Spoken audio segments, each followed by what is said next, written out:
So there's the end of our investment discussion, huh? The more money you make, the more money they take. That's it, yeah. Kind of rhymes. I'll never forget that. Yeah. That's funny stuff. Okay. So a few things that are happening.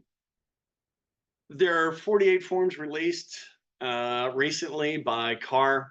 There are supposedly about 80 forms scheduled for release. The remaining forms are going to be released July 10th, not in your Zip Forms library, but on CAR's website.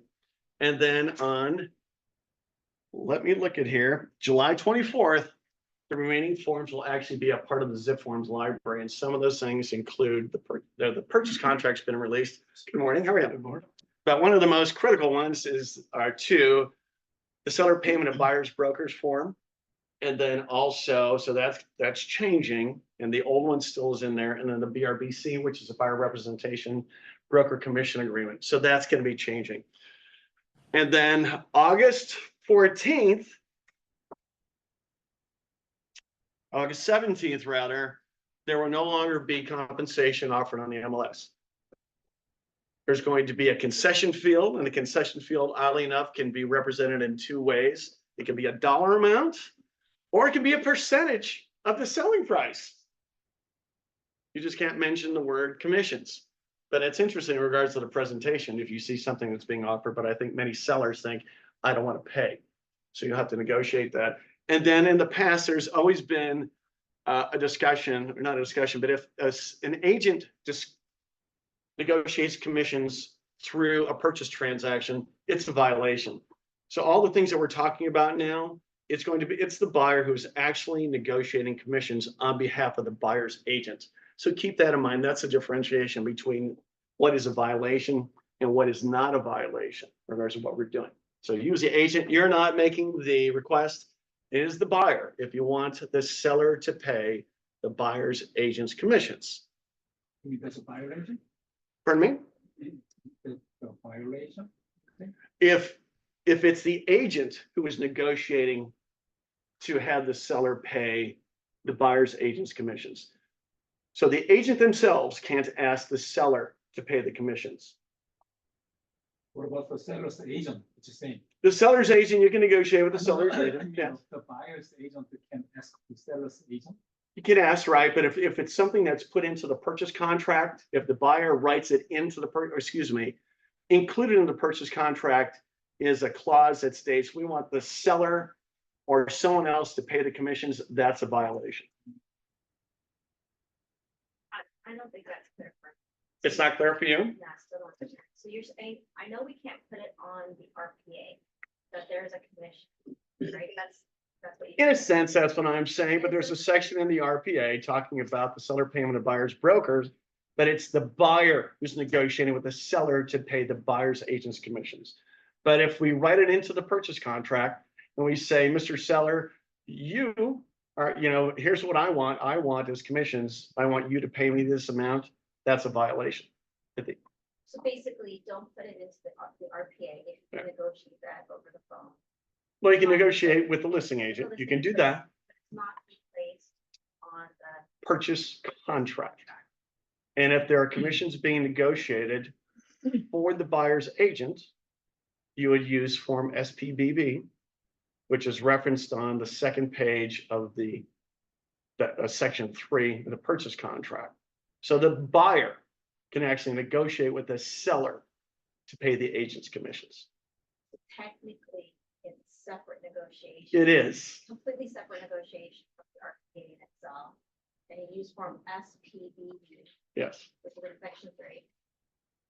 Section 3, right. And technically that is the buyer negotiating with the seller to pay the buyer's agent's fee. Yeah, and the buyer's agent's fee is a closing cost, right? So just like anything else, they can ask them to reduce the price. They can ask them to pay their closing costs. And is that submitted before and separate from the RPA? No, Or so language. you're submitting the form SPBB with the RPA. That's already part of the RPA now. It just hasn't been a common practice because there's compensation offered on the MLS. We don't have to have anything documenting compensation because it's a so-called unilateral offer of compensation on the MLS. So like, I mean, much like now, it's not as if the buyers all of a sudden got a direct line negotiating with the seller, right? We're still the agent. I mean, in a way, I mean, I imagine a lot of people are just going to be slipping that form and like, but that would be a problem. Well, it's gonna have to be, because if you look at the buyer representation broker commission agreement currently, and it's gonna be no different with the ensuing one that's released later in July, it already states in there that if because now we're gonna have to have a contract with the buyer where the buyer's obligating themselves to pay the buyer's agent's commission.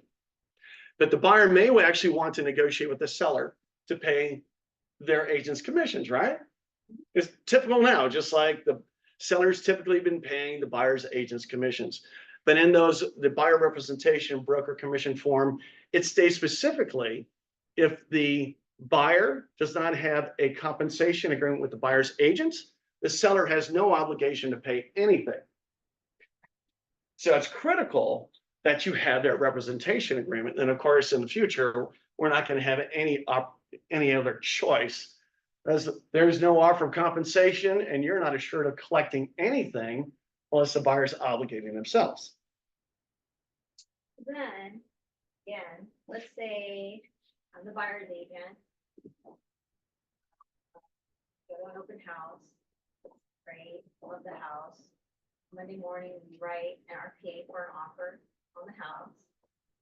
We submit the offer on the house, an RPA, along with it, my buyer wants my compensation to be negotiated with the seller to see if they'll pay for it. We submit with the RPA, the seller payment to buyer's broker Yes, form. yes. And is that form something that later on gets sent to everybody, like the lender, like? Well, actually, escrow is going to use that documentation as part of the purchase contract, and the lender's going to be aware of it. Absolutely. Okay, everyone's gonna be aware. Yes. It is part of. Yes. It's basically like, it's not an exception of the RPA, but will be included as part of our negotiation. Yes. And then all parties are going to be made aware of all commissions paid to all agents. All parties are. Yeah. And then, but remember, taking a step back, before you submitted that purchase contract, did you have a buyer representation agreement signed? Yes, we will be starting. Okay, yeah, because if you don't, as of August 17th, there's no more compensation offered on the MLS. So if you have an offer accepted on or after that date, and if you don't have a buyer representation agreement, then you're not going to be paid necessarily. Do you think, like right now, when you run like a one-line report and it has the MLS number, listing agent, all of that, and then the very last line of that is commission offered, where you can see 2.5%, 3%. Do you think they will have a visible line that will say credits offered? Or concession? Yeah, I would concession. think that, and I need your help with that. I understand what you're saying. You I can would create think a that would custom- be You can create a custom display to show that if you want to. I don't know if it's gonna replace the commission, but you can add it to one of your custom. So any field on the MLS, you can pick up on that agent one-line report. Now, I wouldn't be surprised if that's going to be a prohibition, because once again, what's the difference, right? The intent of offering concessions is probably to cover an agent's commissions. And that's been the theory of the plaintiffs all along, that agents show properties based upon the commissions being offered. But the difference now is that the buyers are the ones that are gonna say, hey, look for properties that are offering commission, Right. right? So I now don't it's, disagree, but it doesn't matter what seems to be reasonable, yeah, right? yeah, isn't that weird? Yeah. I'm wondering if they would put it in a one-line report, but I guess it might If all the Yeah. fields, I have to wonder, now suddenly they're excluding fields? Do you say something, Jay? I mean, so no matter what kind of way, if buyer's agent asks their commission to the seller or Mhm. the listing agent, what if they say no? It doesn't work, right? If they say just no. If they say no, then well, first of all, you must have a buyer representation agreement signed with your buyer to begin with. That's what I'm saying. If we don't have, the buyer exclusive, Uh-huh. then if we ask to, the seller or the listing agent, or just they say no, simply they say no, anyway, it doesn't work, right? Yeah, well, the buyer's obligated to pay them. Why we ask? Why are we asking what? I asked to. the- Well, I think that why are we asking the seller or the listing agent to pay? Because we're trying to convince the buyer that the reason we're going to do everything we can to negotiate with the seller to pay the commissions you're going to owe me. That's the reason. If they're just happy to pay, then there's nothing to negotiate. It's also possible. Let's say I'm the buyer's agent, Masood's the listing agent or Jay. And I say, hey, before I submit my offer, I go, hey, Jay, blah, blah, blah, blah, blah. We're writing it, at asking price. Hey, by the way, is your seller open to paying the buyer's, commission? No. And he said, no, Mhm. right? And then he goes, there's no way, Gina. And then I go like, fine. So then I go back and I talk to my buyer and they say, well, submit it with the SPBB anyway. Let's just see. What if I'm the only offer? Well, they might accept it, that's a good question. They could. They could also, submit, like negotiate it, right? Mhm. At that point. Oh, yeah. Yeah, so they'll lose. right? Just like the purchase price. It's no different than negotiating a purchase price. But if they don't want to pay it, If they don't want to pay it off. Jay knows the seller's thoughts, then he might be absolutely right and they'll counter it. That's the worst thing that happens. They counter it or they don't counter it. I just want to add something. I feel like it's very smart if you bring it up right at the beginning with the buyer and sign everything before even go and having a discussion with the seller, because you never. You don't have any choice. Yeah, no, I mean, in regards to the commission. Yes, Yes, yeah. yes. I think that's part of what I suggest in my presentation to the buyer, because now this is going to be another listing presentation. Yeah. That I'm going to try to negotiate to have the seller and or the listing agent pay the commissions that you're going to owe. Okay, yeah. And the good news, VA has now given a 2-year deferral in regards to allowing vets to pay the commission. Before, a veteran could not pay the commission for a buyer's agent. So that's going to be modified also at some point in time, but there's a 2-year deferral on that. So What does whether that it's FHA or VA, pardon me? What does that mean that there's a 2-year deferral on it? That now they're going to allow, they've changed the guidelines to allow the veteran to actually pay the buyer's agent's commission. Before they couldn't, it was prohibited. Yes. They couldn't get a VA loan. Or possibly an FHA loan. Okay, So so that does was the that mean that's question. only gonna be valid for 2 years? At this They're moment in open to time, it? but they're gonna change it. They will permanently change the guidelines. There's a lot of tax laws, for example, that sunset at period, just like the Tax Relief Act, the Tax Relief and Jobs Act, something like that, going back to Trump. Well, that's gonna be sunsetting here at the end of 2025 or 2026. So there are a lot of laws that go into place that are scheduled to sunset, so they're just modifying the guidelines. Can you receive both sides? I mean, with the buyer's exclusive, we receive 3% and ask to the seller, if the seller say, okay, 3%, we can receive Yeah. 6%. Yes, Yeah. yes, you can. You can. Actually, this is so much better than me just sitting up here and Really talking. thought that was not possible. Gina, you can do it. So, I think that's a very good question. So here is the compensation agreement that's not yet released. I assume the one that's going to be available for viewing tomorrow is going to be substantially identical to what we're looking at here.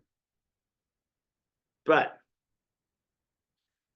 let's just go through it quickly because that's a very good question, James. So this is now going to be the agreement me as the buyer's agent will have with my buyer.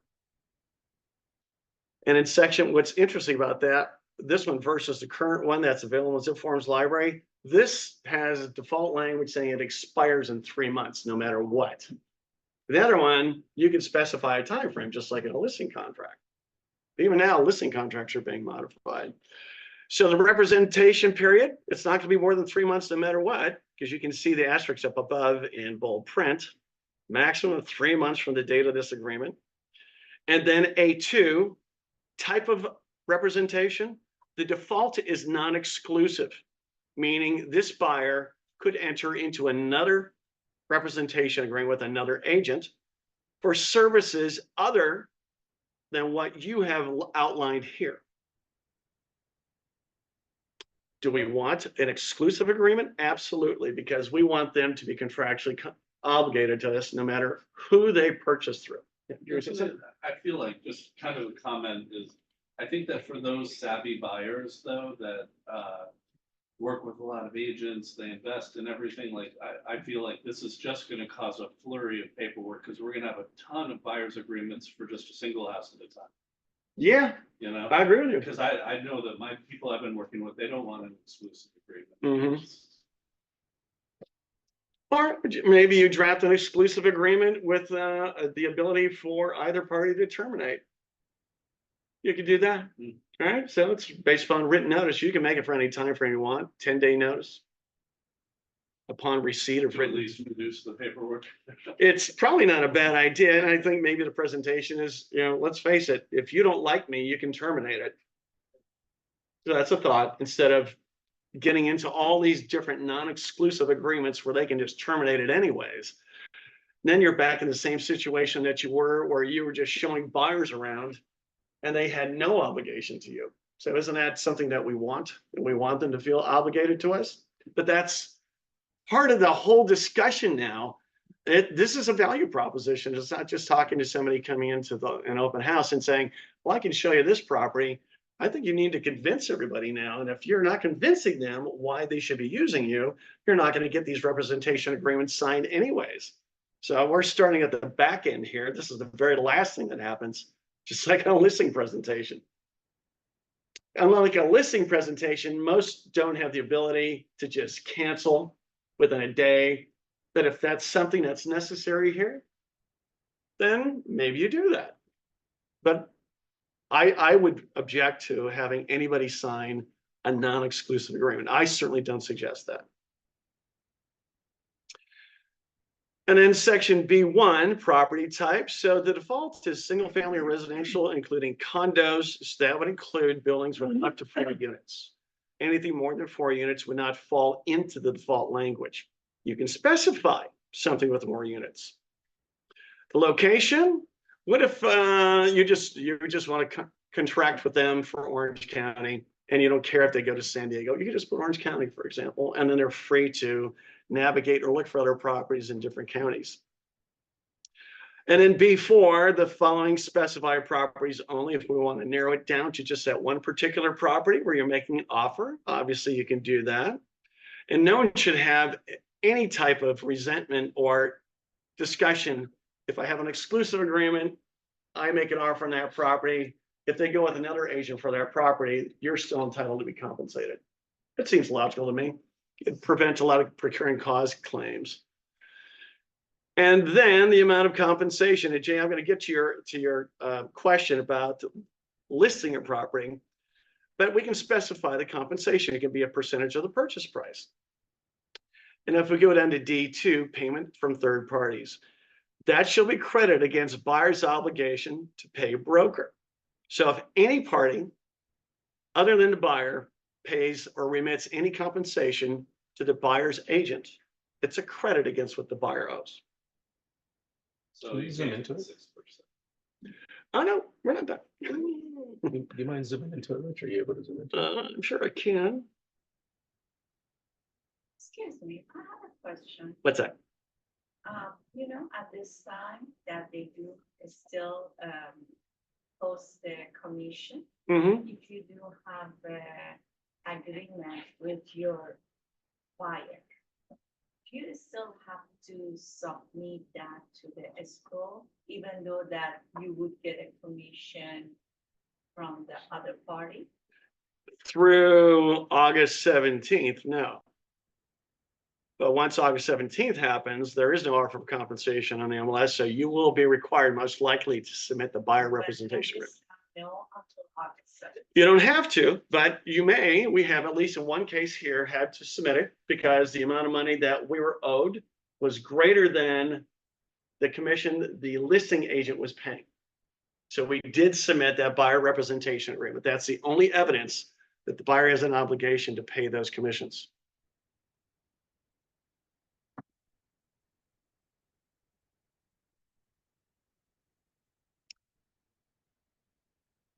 And then if in the event the amount that the third party is paying to the buyer's broker exceeds the amount of the buyer representation agreement, then the buyer's entitled to that. And then section D3, it's a protection clause. There's, if you say 90 days after expiration of this for any of those properties I showed you, you're entitled to the commission. We can do that. And a couple of other obligations. Now, what I don't have on the screen is the residential listing agreement, because the residential listing agreement talks about the money that you'll negotiate, for example, how much the seller is going to pay you for listing the property, how much the seller is going to pay you if the buyer is unrepresented, how much you will earn, or how much is going to be offered actually as compensation to the buyer's agent. And it also could have a limitation in there talking about how much I, as the listing agent, can earn. So you still can get 6%.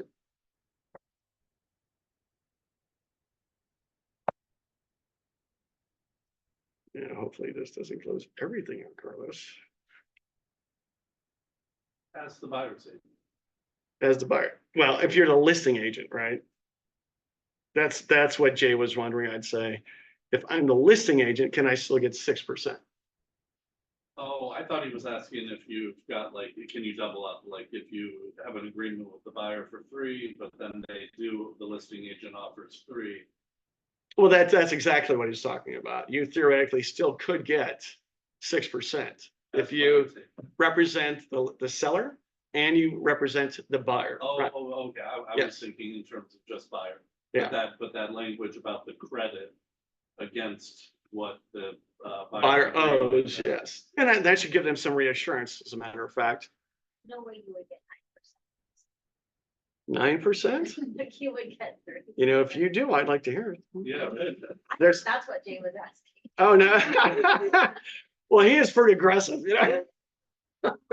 Very successful, plus. Yeah, yeah. Jay, have you gotten 9% before? No? Okay, even Jay hasn't. Even you did. You got 8 though? 8%. Did you on a residential property? Wow. That's a happy story. So I don't know exactly how it's going to go with the buyer, but it seems like since you're going to be asking them to sign a contract, there's going to be information they're going to want from you and get to know you a little bit. But before we sit down with them, don't we want to get some information from them? I would say that that's the best thing for us to do. So here's the questions I think you should be sending them, at least in an email.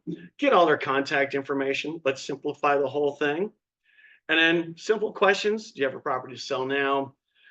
Why or what has you thinking about buying now? Well, there's so many reasons. Divorce, children, so on and so forth. Have you purchased a home before? Someone who hasn't purchased a home before is going to be far less sophisticated than somebody that has. And that's going to help you, I think, dictate how your presentation is going to go. And then how familiar are you with the buying and selling process? And I suggest rating it on a scale of 1 to 4. You know, so often when I go into a restaurant, there's 5 selections. And it's so easy to choose the middle one, isn't it? And you really don't know what people are thinking. So we want to know whether they're sophisticated in their minds or not sophisticated. So if they choose a 2, well, they're much less sophisticated. Choose a 3, they're probably relatively sophisticated. And then have you been approved with a lender? Oh, good question, right? So we'll go through the details of this, but then also, what are your 3 favorite neighborhoods? Have an understanding of what they're looking for, because if they're looking throughout all of Orange County, I can bet not one person in here, including myself, knows every single market in Orange County. So if we can have an understanding of where they're looking before we actually sit down with them, you can actually do some research in advance, and now you're the neighborhood expert. Just saying, I really don't know anything about it. I don't know anything about the schools. These are just common questions. And then it's interesting to me, if you can, send them a handwritten card. I think there's probably nothing more personal. If there's sufficient time between the time you spoke to them and schedule the appointment, then which you're going to meet with them. Now, you're going to meet with them in person or you're going to meet with them remotely. No question about that, but something's probably going to happen, because I don't know of anyone in here that's had a representation agreement signed with a buyer that just sent it to them and the buyer signed it. It sounds to me as if that, you know, Jay has them signed. He has a presentation when meeting with buyers to sign representation agreements. Other suggestions, take notes. Don't forget anything. I think that's something that makes people angry. If there's one letter misspelled on their name, people get very angry about that. So take some notes. I can't remember everything, and maybe you can, but. And then review their answers to the questionnaire. So we want to know how they want to be contacted, because maybe they have different preferences. And also maybe this is an opportunity for you to actually define times in which you'll be in contact, if that's at all possible. I know we're always on call, but maybe that's more convenient for them also. They may not be able to talk to you during the day. And then, have you purchased a home before? Well, inexperienced buyers are going to require more counseling, and an experienced buyer is going to require less counseling. So your presentation should adequately reflect your audience. Are you working with a lender? Well, good question. If they're not, they should be. Help them with that. Do you have a home to sell? Well, your presentation is going to be different. Do you have to sell that? Is it necessary? Are you keeping it? What is the situation? And then why buy and why now? So I think you need to understand from them why they're actually looking. And that should tailor your conversation to the rest of your discussion. Does anybody ask that question? Why are you buying? And then the timeline for purchasing. Now, why would we want to know that? Well, I think there's some obvious reasons. For example, what if you found the perfect home today? Would you buy it tomorrow? I wonder what their answer is going to be. I don't know what the answer is, but it's going to tell you, well, if they're hesitant, then yeah. If we want to go forward, then it tells you what their mindset is. And then what are their worries or concerns? And I find this interesting all the time. When I have discussions with people in the office, they're just people outside of our industry that really don't understand what reality is. And your knowledge is far in excess of anything that they have. I don't care how sophisticated the person is. If they're not in the industry, you're going to be much more knowledgeable than they are. So don't take any of these things for granted. And everybody's concerned about prices going down. And I don't think anybody in here is going to disagree with me to think that prices aren't going down, not in the foreseeable future, unless employment's up to 8 or 10%. I don't see that happening that dramatically. And we keep hearing about a shortage of homes. So why would prices go down? And I don't think there's anyone that doesn't say if rates come down that prices aren't going to go up, because they will go up. There's going to be much more competition. Heard the prices of lumber are down because the builders aren't building as much now. Well, builders going back to 2010 cut back in their production because they were burned in many cases. They were building so many homes out into the future. So there was a time that maybe there was some excess housing, but now they've scaled back, so the demand is less. But that's good. That's a commodity. And then once again, the scale, how familiar are you with buying a home? And then there's search. Everybody's looking online. I don't think there's any question about it, but have people actually gone out to look at homes? I think you need to ask those questions. Which properties, where have they looked? Get them to talk. And I think, the last suggestion I had was the more that individual talks, the more they believe the meeting with you is successful. So find out how many homes they've been looking at, if any. And then the question is, if you found the perfect home, would you buy it tomorrow? Let's determine what their thoughts are. And then the 3 favorite neighborhoods, I think if you can get them to respond to your questionnaire, it's going to be very helpful for you when sitting down with them, because you will have had the opportunity to look at information that's current to understand what selling prices are, the schools, HOA dues, property tax rates. So you're going to look very impressive to them. But if you sit down and you're blindsided, then obviously the presentation won't go as well. And then another suggestion, of course, if you say to somebody, do you want a nice kitchen? Who doesn't want a nice kitchen? Just ask them what their favorite place is in the house. Just a different approach, getting the same information possibly. Everybody likes a nice kitchen. And then, do you want to look for homes that have garage space? What's the parking situation? And something an agent here has told me, what she tells her buyers, you may not find the perfect house today for the rest of your life, but if you want to get into the market, find something that works for you. So let them know. Let's be reasonable in regards to what our expectations are. Everything is so expensive. And then other things, I think everybody probably wants to know. They want a certain square footage. I don't think it's something good to focus on. I think it's the layout of the home, the architectural obsolescence, if any. But find out what's important to them. And not that we don't want to make our search narrow, But often we've had buyers say, well, you never showed me that property. Well, it's because you said this is something you didn't want, right? Or this is not an area you wanted to be in, or it's a little bit smaller, a little bit larger. You're always at fault. And then, how long do you think you'll live in that house? So help guide them. If they think 5 years, if it's a young family, or a couple that's going to have children, they're probably not going to be there that long. They're going to outgrow the home, as a matter of fact. And then what's important to them and what will kill the deal. Let's find out what goes through their mind. Let's make our time much more effective. But I think this is all part of what I'm suggesting here. Part of what your discussion is going to be to lead up to getting that buyer representation agreement signed. It's not going to be just sign here, because what are you doing for me? And if you're not showing what's important to you or what you understand to be important to them, why are they going to choose you?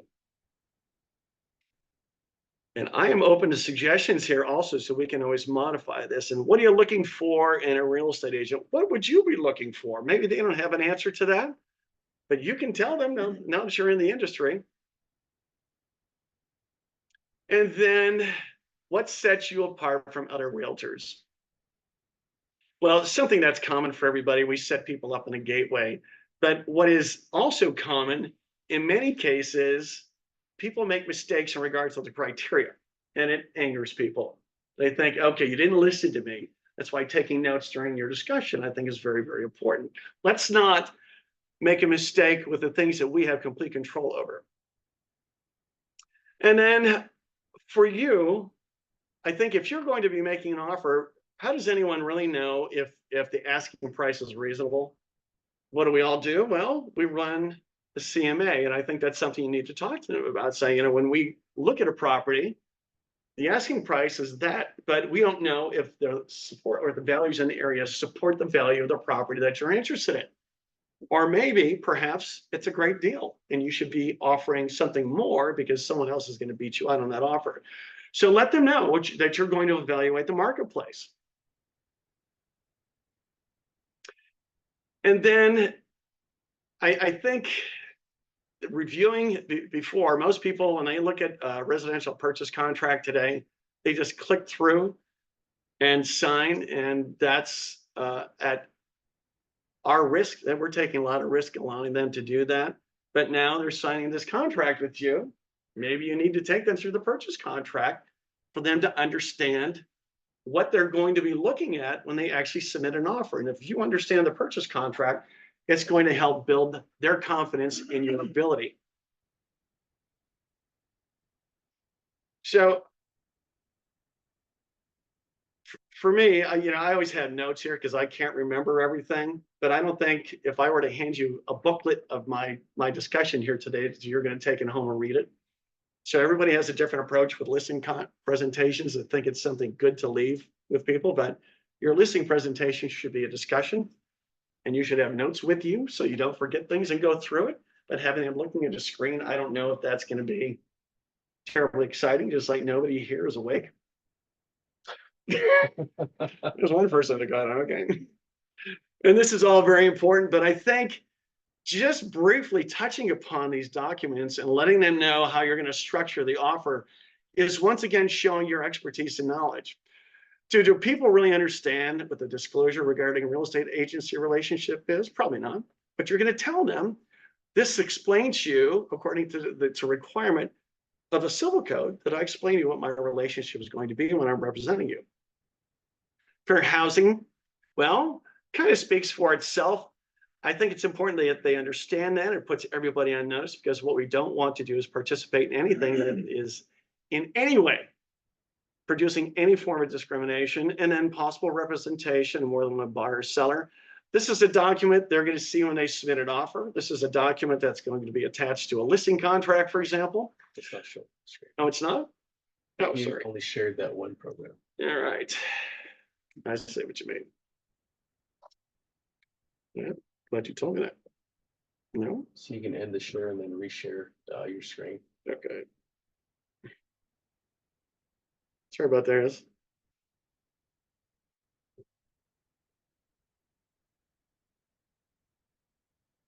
Let me see sharing here.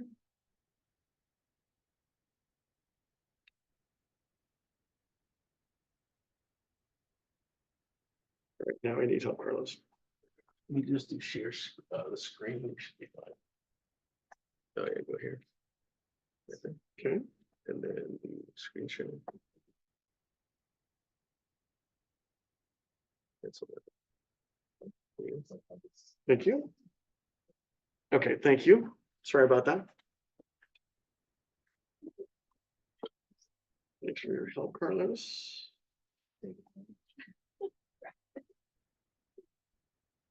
And wire fraud.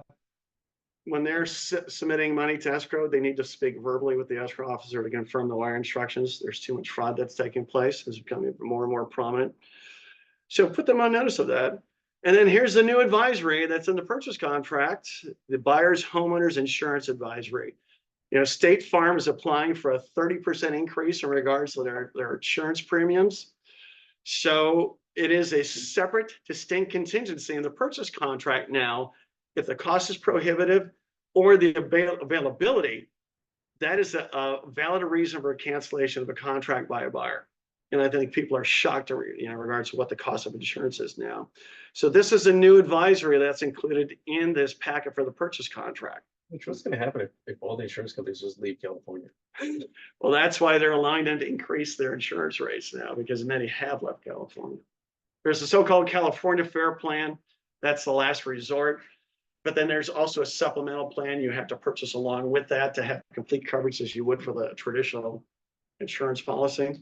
What's up with this request for them to increase? Mine doubled with no notice already. Well, that was approved by the insurance It commissioner. was. So Yeah. This is another addition. This is another addition to what we've all experienced for automotive and homeowners insurance. Yeah, it's crazy, isn't it? And it's just been on a tear. So the purchase contract, everybody here should be familiar, at least relatively familiar with the purchase contract. Take them through the important things of this, what the purchase price is, when they have to deposit their money, how you're going to structure that, what their loan amount is, and telling them that when we put a loan amount in here, we have to adhere to that contractually, that the loan to value in the contract is the loan that we have to pursue if we want to be able to cancel based upon the loan contingency. So let them know, tell them about the appraisal. I don't think people understand that they can renegotiate and or cancel the purchase price if the appraised value doesn't come in. I don't think many people understand it. What was that? I'm sorry. If the loan amount changes, then you can cancel it based on loan. No, because that's one aspect of the purchase contract that will adjust proportionally. So if we go from $1 million purchase price, 20% down, meaning an $800,000 loan, and we finally agree to a $2 million purchase price, the default is that now you're claiming you can get a loan for $1.6 million with 20% down. So that adjusts proportionally. However, if the initial deposit in my example was $30,000 to begin with, purchase price is $2 million, then the deposit remains the same. It is a fixed number, and the percentage you see in there is just a mathematical equation. And that's the same thing with the closing cost concession. That does not adjust based upon the purchase price. So in this scenario, this is if the loan amount, so like if it's a 50,000 to the purchase price, Mhm. you know, you put down, and suddenly they want to put 60,000 down. Right? That would be a problem. Yes. So it has to be exactly this. Yes, that's what they should be pursuing if they think they have to cancel based upon the loan contingency. And here's a possible reason why. So I decided to put $60,000 down instead of $50,000. Well, remember the down payment is not a contingency of the transaction, but they may not be able to get the financing because they lack the down payment. So theoretically, if you're going to change the loan to value, and if they want to pursue other financing, the safest thing to do is have an addendum signed to reflect that. Now, both the other party may not agree to that, but it's just something they should be aware of. Because a lot of people think, oh, I'm gonna put 30% down, then they change it to 10% down. Then they can't get the loan actually. They don't qualify for a 90% loan. The contract said they're gonna get a 70% loan to value. That's usually the case. They decide to obtain a greater amount of financing. You have the same amount of financing, but you change the structure loan, i.e. 20% down, 80% loan, and you start off escrow and you're like, I'm gonna do a traditional 30-year fix, but somehow you change your mind a couple of days later and you want an arm. That's still protected. No, it's not. It's not protected in your. That's the arm, point. Not unless you amend the contract. But in the, You should be okay if you're gonna close though, right? but in the. Yeah, if you close, it's fine. But if you fail to get the but I'm saying, financing, like, in the RPA, where does it say arm? it just states that you are to pursue the type of financing you've stated. It doesn't, and it also states further, I think it's section 5, that you can pursue any type of financing you want. Cash is even defined as financing. But if you change from what you specified here, then you may not be able to cancel based upon that. But we don't specify whether it's 30-year arm or. Yes, you do. It's Conventional already, default. it's the default language. Conventional default. It is, and we'll show that right Says now. fixed rate for max for Yes. variable. Yes. Yeah, okay. You provide. Submit So it the down. pre-approval is Yeah. what is considered exception. The pre-approval? No, I'm kind of confusing. So in section E1, you look to the right where it says $800,000, it says the default says fixed rate, and to the right of that, under the last column to the right, conventional. So that is the default. And you can see other selections could be other financing. If they do change it. then Correct. If they can't get the loan, the second loan that they decide to pursue, they are not protected by the loan contingency.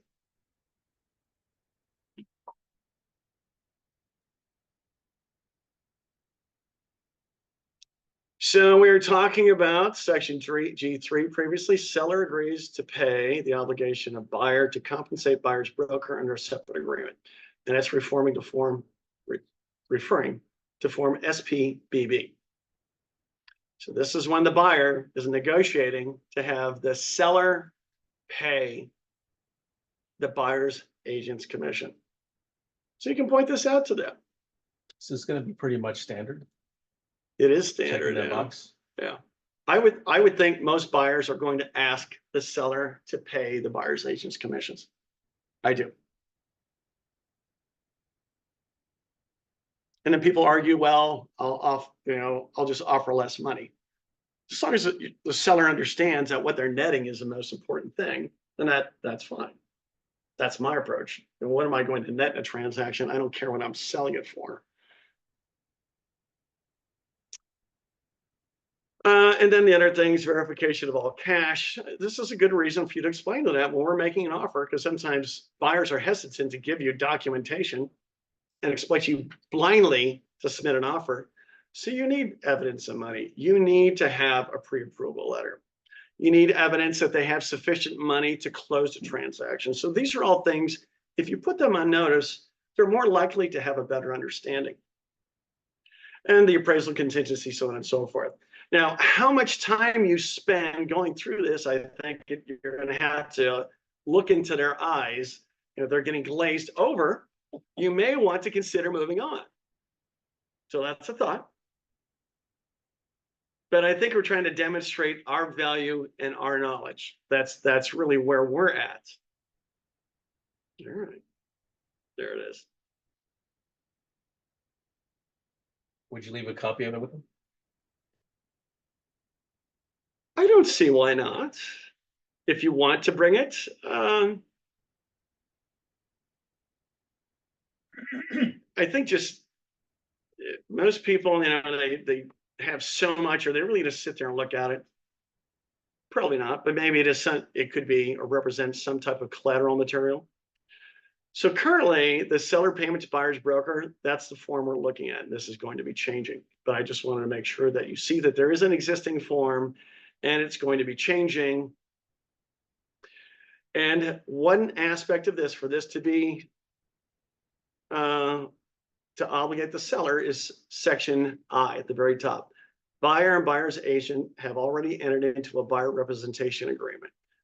So if the buyer's agent does not have a signed representation agreement with the buyer, then this is not applicable to the seller. It's not enforceable against the seller. And that means the buyer is going to be fully obligated to pay all of the commission.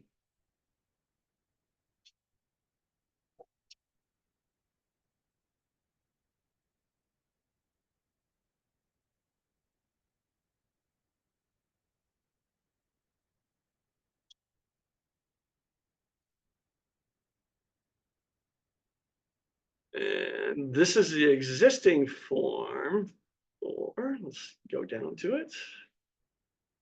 So unfortunately, these are all things that you're going to have to be showing to your clients. It's just burdensome. And then the new buyer representation agreement that will be coming out at the end of the month, approximately. So I have any questions about that?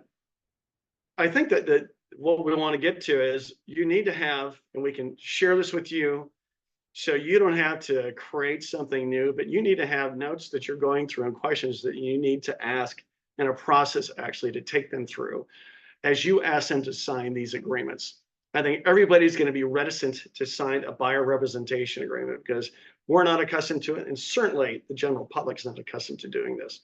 So they're probably going to be adverse to doing this until everybody learns this is just the way the real estate industry works at this point in time. Well, there's other states that are already doing this, right? Yeah. And this seems to be a nationwide settlement, not just in the state of California. So that's what everybody is going to be facing. That's about the only benefit I see. Everybody has the same rules to follow. Do we have any questions? No? No? Okay.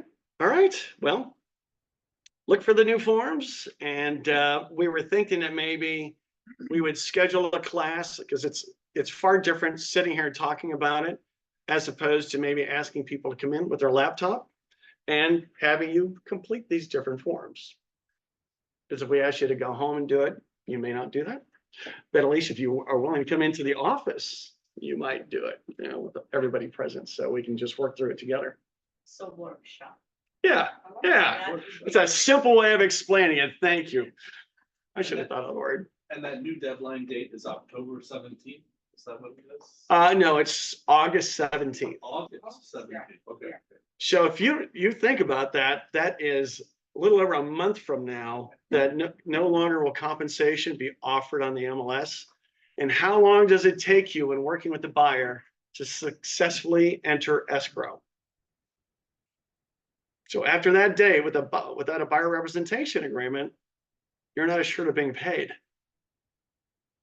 So I'd say critical that everybody make the effort, to integrate this into their practice.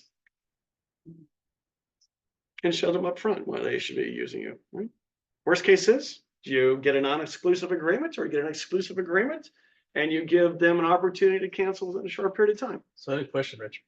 On the new form, you're saying that any excess commissions will be automatically given to the buyer, Yes. where on the old one, you have to check the box for that to take place. Yeah. It would So it's have to defaulted. be an affirmative response that the buyer would benefit from that. Okay. The only thing you could do is go back to the buyer and say, hey, I really want this extra percent because I've been so good. Yeah. And maybe it's true, but they're already stressed out. Anything they can get that's going to benefit them, I'm sure they're going to want that. Yeah, that's an incentive for them to want to sign it too. It is. I think it's a very good incentive. Any excess commission that you are able to obtain from the listing agent, because remember, the seller has no obligation to pay anything more than what the compensation is already due the buyer's agent. So it's a far different approach that way, if the listing agent is offering compensation. And then something that Gina had asked before, I'm going to find out, well, I think offices like ours are probably going to start possibly giving consideration to publishing commissions. We may not want to publish commissions.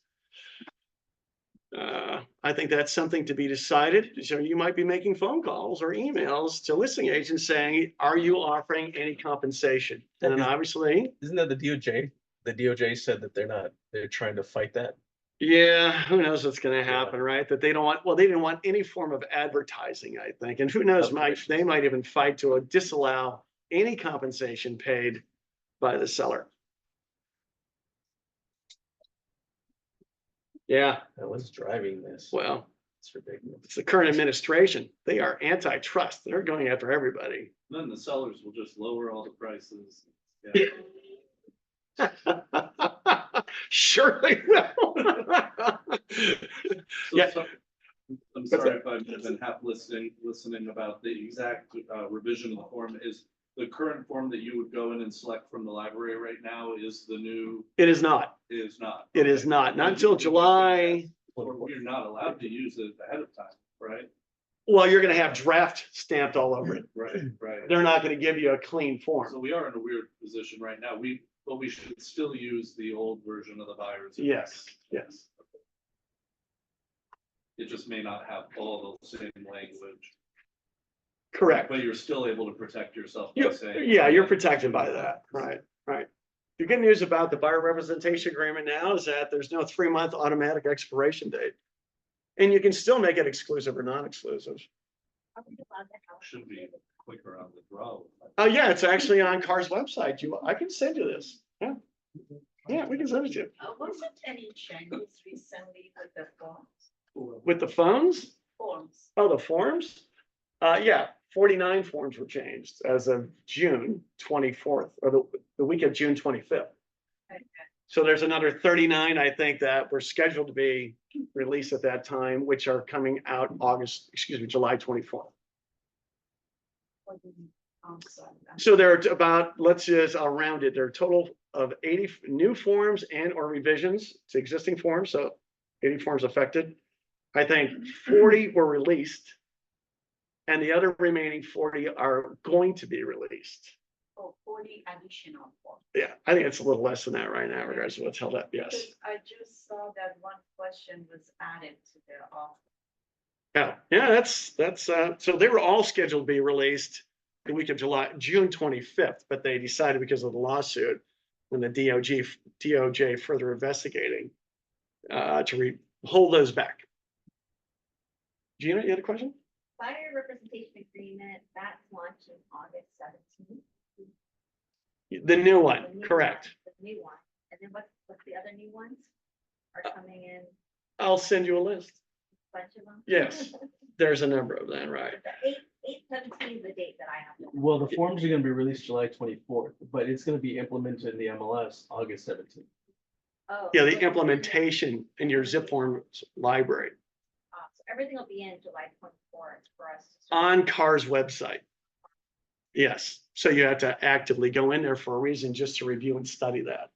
But you're saying the MLS, to play the mission, that's happening. August 17th.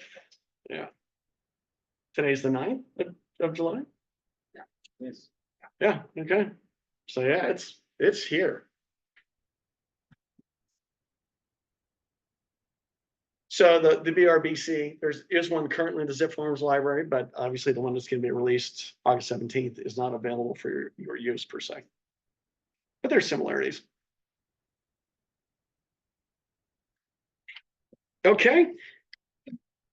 Thanks for coming, everybody. I really appreciate it.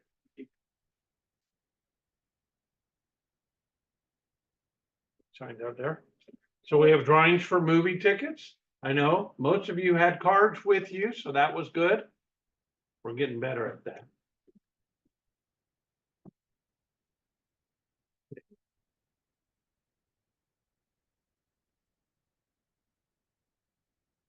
The winners are Karam All right, Karam. and MJ. Okay.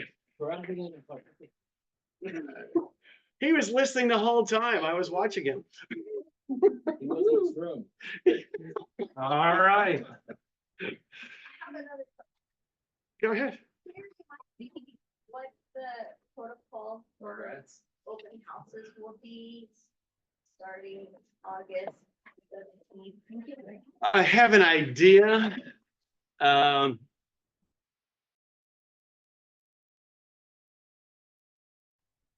allow somebody in that house working on behalf of the seller.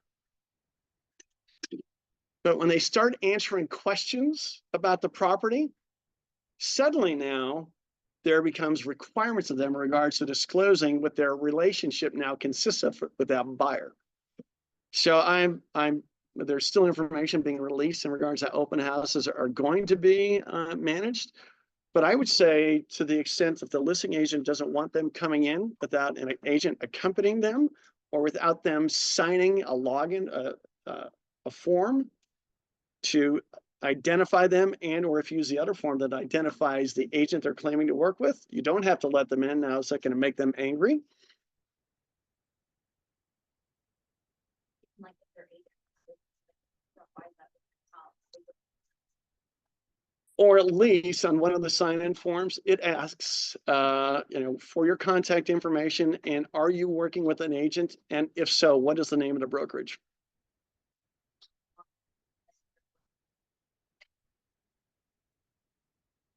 Yeah, you could say, here's what has to happen. You could have a non-exclusive agreement for that house, or an exclusive agreement for that house, that if they decide to buy, then they're working with you.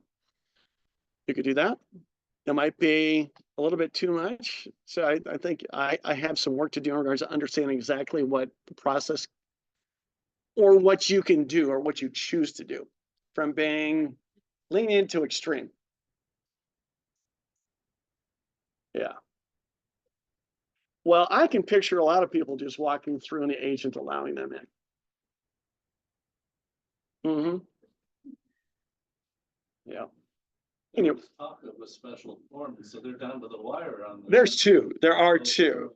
But then some of the discussions have changed whether or not it's an obligation of the listing agent to make it mandatory that they sign in if somebody comes into the house. Yeah, it seems like.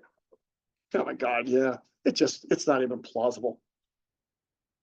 I think a lot of agents just have not be informed of what they're supposed to do, especially like the mom and pop shops. They're just gonna. They're not gonna know, right? Yeah, well, it's pretty common now. I think after about a month of open houses, people are gonna start figuring out how to make them work. Just the starting. I think this is gonna be a huge transition for people in the industry. Yeah, it is. It really is a big transition.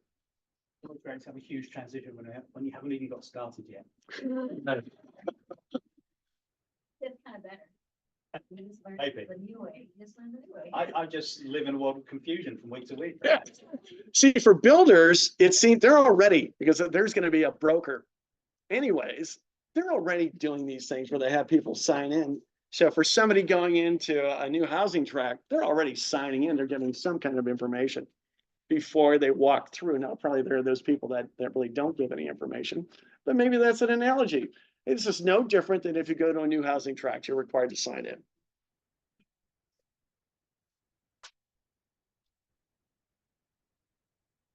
Yeah. They always say, like, if you don't walk in with your agent, say, I'm your agent. Right? And in this case, right? Do you have an agreement signed, right? Agreement signed. Probably one step next. Yes, it would be. It would be. So that's probably a good point. You need to, have, if your buyers are going out, just take the agreement. So there's no question. Yeah, I've got an agreement signed. Yeah, I think it's a good idea. Not that it's a requirement, but I think it just makes it easier for the buyer to go through a house without, by whomever is holding that open house. I think it's a very good idea, instead of just showing a business card. Yeah. Oh yeah, it reminds your buyers, hey, you're subject to a contract with me. Okay. Thanks, everybody.